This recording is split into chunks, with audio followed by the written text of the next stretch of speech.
RTM, Rádio Transmundial de Portugal.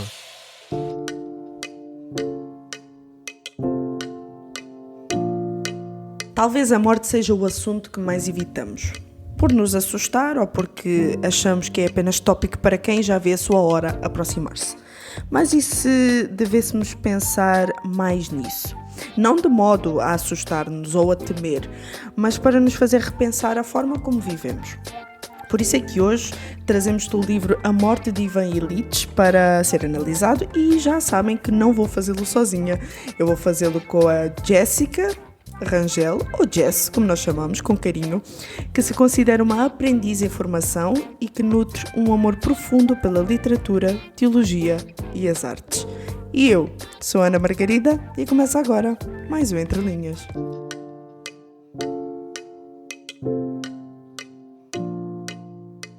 Jess, é Jéssica, mas eu vou te chamar por Jess, que eu sou da tua opinião, é mais fofinho. Nós estamos É diante de muito uma... fofinho, obrigada. É verdade, nós estamos diante de uma das obras de Tolstói, que é chamada como a melhor novela russa já escrita. Quando é que tu soubeste da existência deste livro e como é que foi a tua experiência depois de terminares a leitura? Olha, Ana, eu tive contato com Tolstói durante a minha adolescência, então eu já nem lembro mais, assim, o que eu pensei na época. Eu li há muitos anos, porque já durante a adolescência eu já tinha um interesse por literatura clássica, e eu falei, tenho que tentar ler os russos. Assim, se eu entendi, isso é uma outra questão, né? Mas eu tive contato com Tolstói já adolescente, mas eu reli alguns livros dele recentemente. Eu reli esse livro ano passado, inclusive. Eu tenho um clube do livro também, que nós também temos um podcast, gravamos um sobre esse livro. E essa releitura foi muito boa, porque é bom você reencontrar novamente os livros com uma mente mais madura, você consegue perceber um pouco mais sobre as questões abordadas. E eu acho esse livro um perfeito começo para a literatura russa no geral. Quem tem medo de literatura russa, essa é aquele livro introdutório, porque é um livro simples, pequeno, é uma novela, na verdade, não é nem considerado um romance. É um livro muito tranquilo. Tolstói é tranquilo, algumas pessoas podem ter medo de literatura russa, mas o Tolstói eu acho que é uma ótima porta de entrada.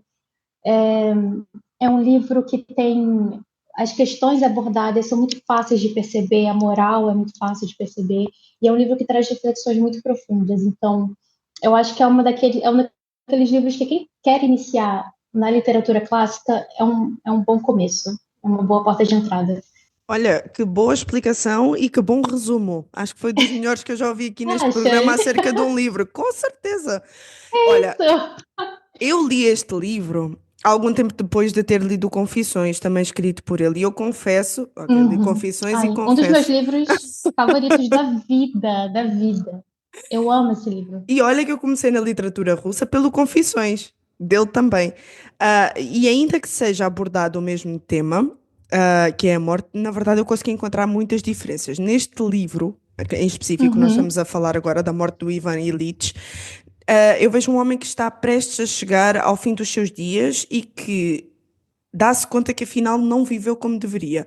No outro, já são Uhum. conclusões do próprio autor a colocar para fora toda a sua ânsia de querer deixar esta vida.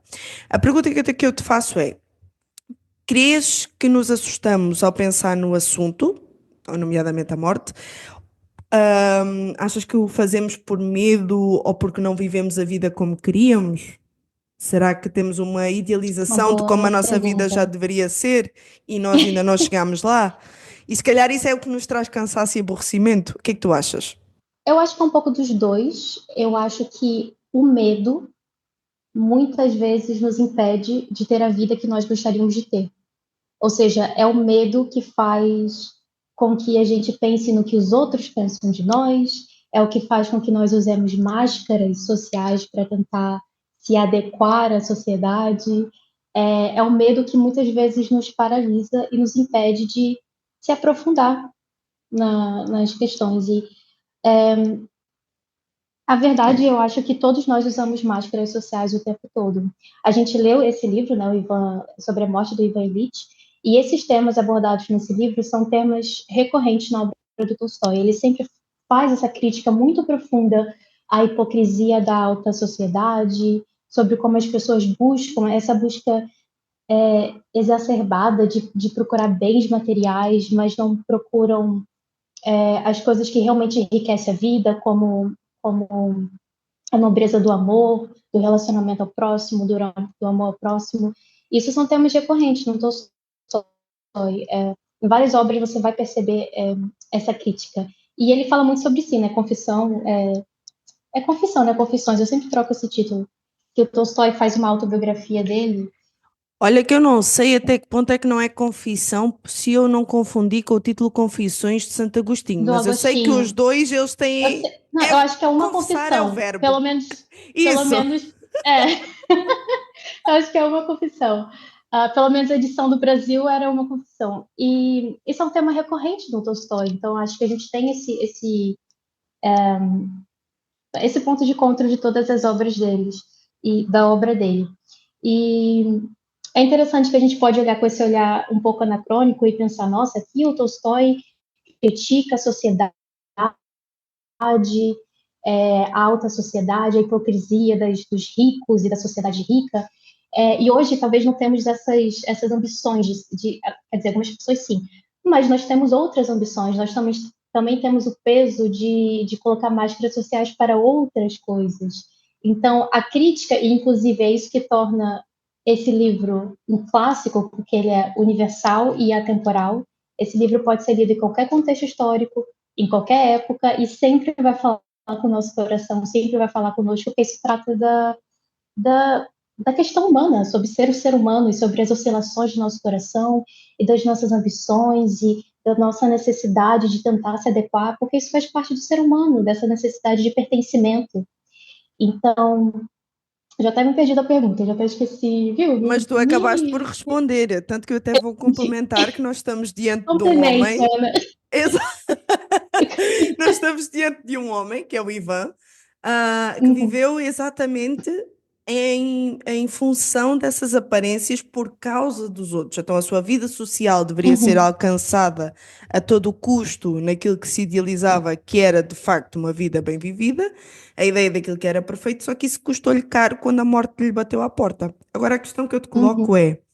O que é que leva então o ser humano, porque tu disseste muito bem que todo o ser humano, por causa dessa necessidade de pertença, vai ter uma ou outra uhum. máscara social, mas o que é que leva o ser humano a desejar o que é ideal? Ainda que lhe seja raso e lhe custa a vida inteira, mas porquê é que ele vai sempre atrás disso? Porquê é que nós, seres humanos, somos tentados a isso? Eu acho que eu vou complementar com a minha resposta anterior, né? Que eu falei que o ser humano tem essa necessidade de pertencimento o tempo todo. Isso é inerente à nossa natureza humana. E eu pensei muito. A sua pergunta é, mesmo que seja uma questão rasa, isso é uma boa pergunta, porque às vezes eu me questiono.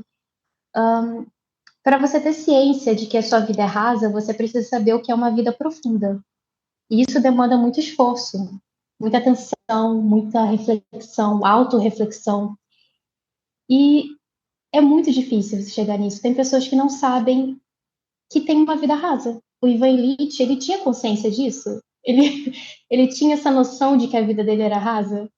Então, eu pensei nisso muito sobre o livro, porque eu acho que uma das grandes tristezas do Ivan Illich é olhar para trás e perceber que ele viveu uma vida inútil e que ele precisou ser confrontado por aquilo, sair da zona de conforto mesmo para perceber a vida que ele tinha e para perceber que ele nunca teve um relacionamento genuíno a vida toda. Isso é muito triste. Isso é muito triste. Ele nunca teve um relacionamento autêntico. Quer dizer, ele teve um no final da vida dele, que foi com Gerasim. Eis aqui um dos desafios da literatura russa, né? Que você não sabe falar o nome de ninguém. Gerasim ou Gerasim. É E esse aquele, ainda é fácil. Esse nome ainda é fácil. é aqueles Mas, memes que nós vemos no Instagram que a pessoa está a ler sim. e ele olhou para Vraj. A Georgia. Exato.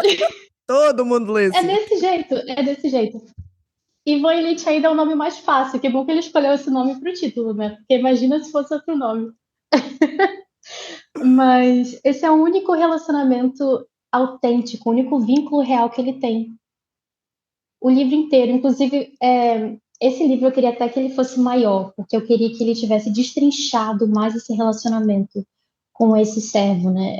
Não acho que eu posso chamar de servo. Ele era um camponês que trabalhava para a família, assim, e eu queria tanto ter visto mais nuances desse relacionamento, porque a forma como esse servo cuida do Ivan com tanto carinho, com tanto amor, é uma coisa que me comove, me comoveu no livro. E quando acaba, eu falei, eu queria tanto ter desenvolvido mais. E é interessante esse relacionamento entre eles, porque quando você para pensar no Ivan, nem com os próprios filhos ele teve um relacionamento tão profundo. Nem com A a própria sensação que eu mulher. tenho, nem com a própria mulher.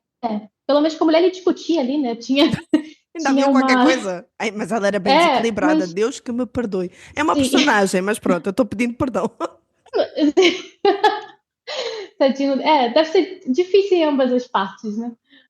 Pelo menos a impressão que o livro me dá é que ele tinha um relacionamento tão distante com os filhos.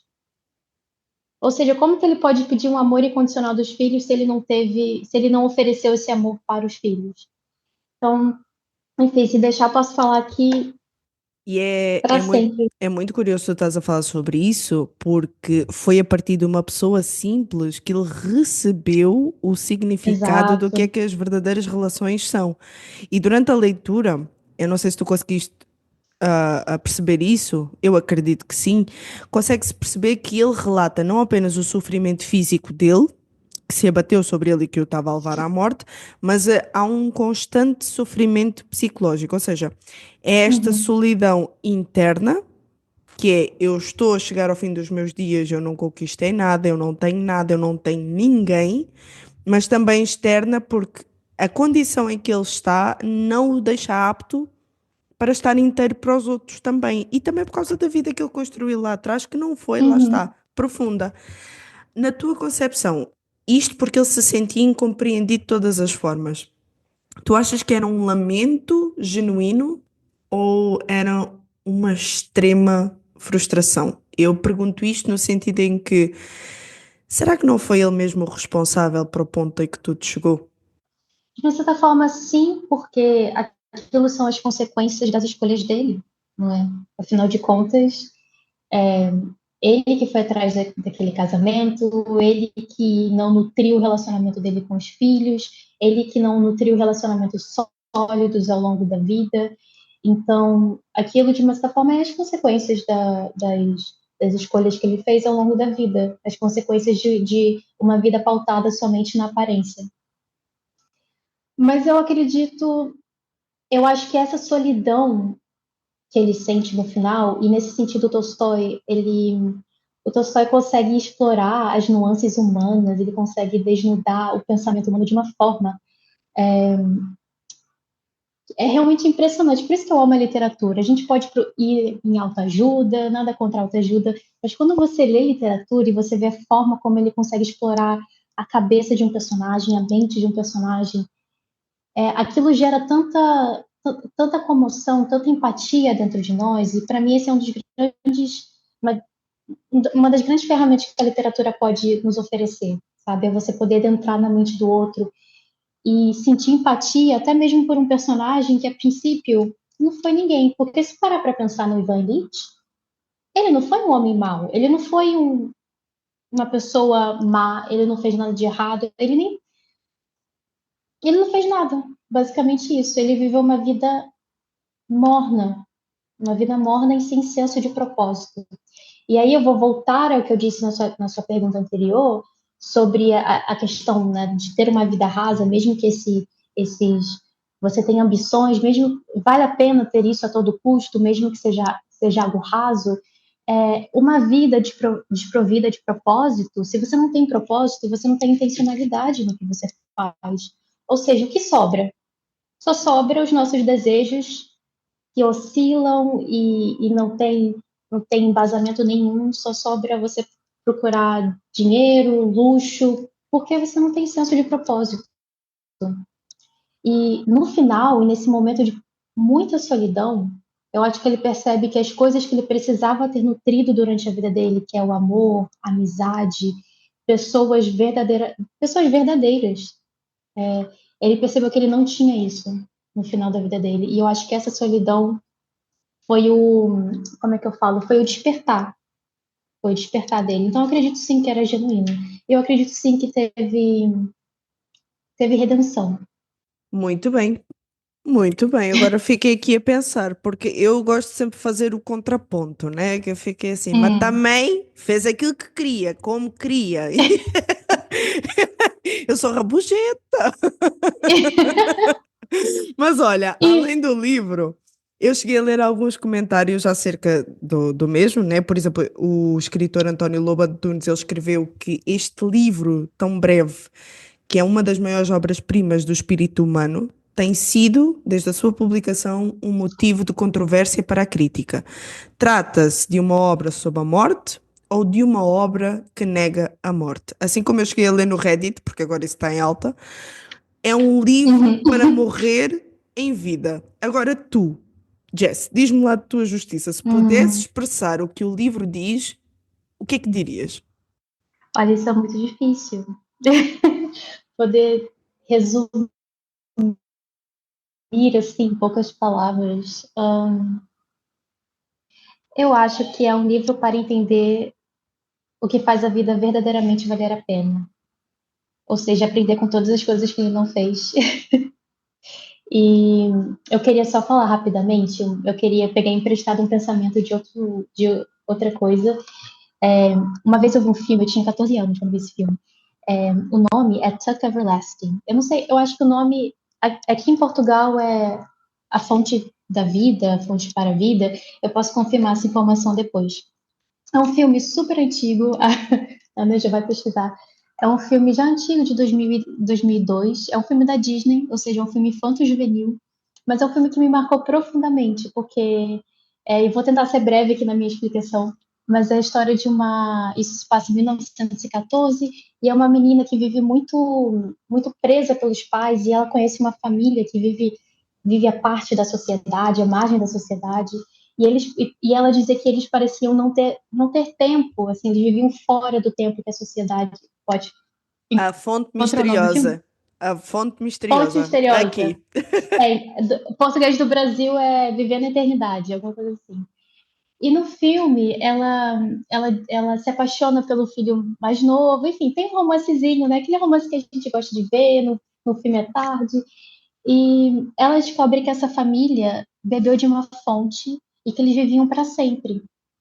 Eles viviam eternamente. Por isso que eles, inclusive, moravam à margem da sociedade, porque eles não queriam que as pessoas descobrissem essa fonte, porque sabia que poderia ser algo muito poderoso nas mãos dos homens, né? Então, eles viviam à margem da sociedade. E aí o menino, que está apaixonadíssimo pela protagonista, fala, não, você tem que beber dessa fonte, bebe, e a gente pode viver para sempre juntos, apaixonados.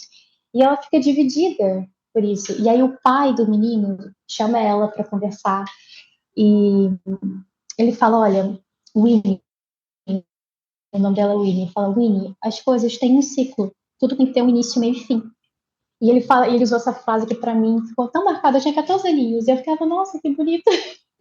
E até hoje eu vejo esse filme e fico, nossa, que bonito. Que ele fala, você não precisa ter medo da morte, você tem que ter medo de uma vida não vivida. A morte faz parte do ciclo. E no final, e olha, me perdoem pelo spoiler, tá? Mas esse filme já é antigo, tá, pessoal? Esse filme é de 2002, eu já ia falar 2022, não, 2002. Então, assistam, mesmo com spoiler. No final, ela decide não beber da fonte.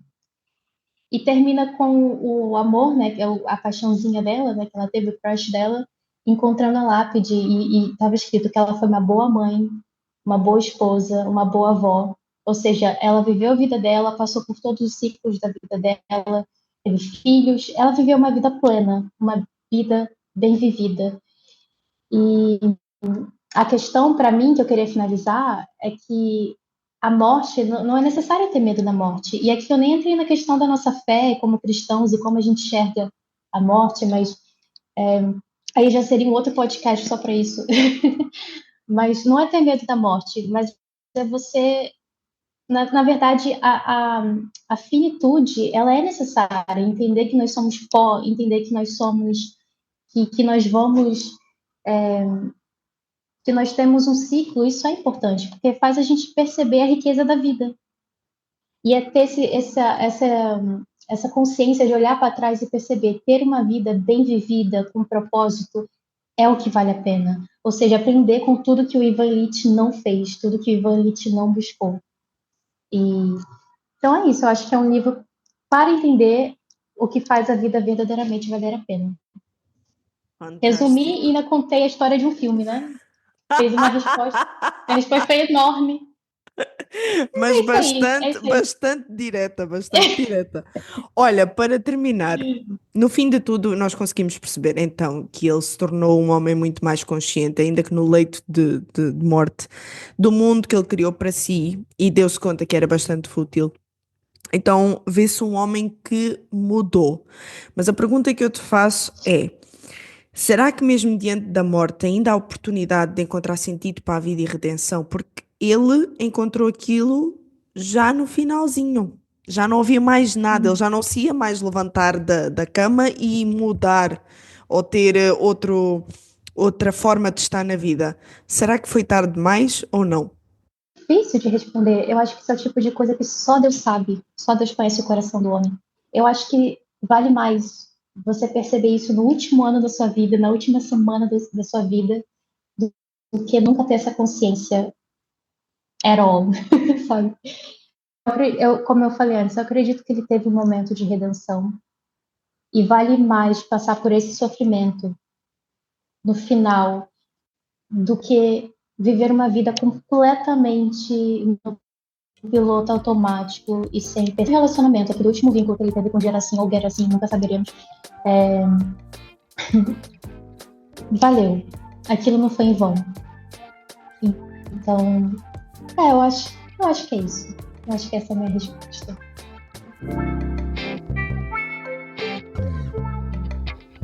O Entre Linhas contou com a participação especial de Jéssica Rangel e com a apresentação de Ana Margarida. Realização RTM Portugal.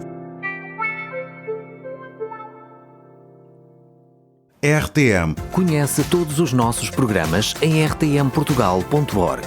Uma produção da Rádio Transmundial de Portugal.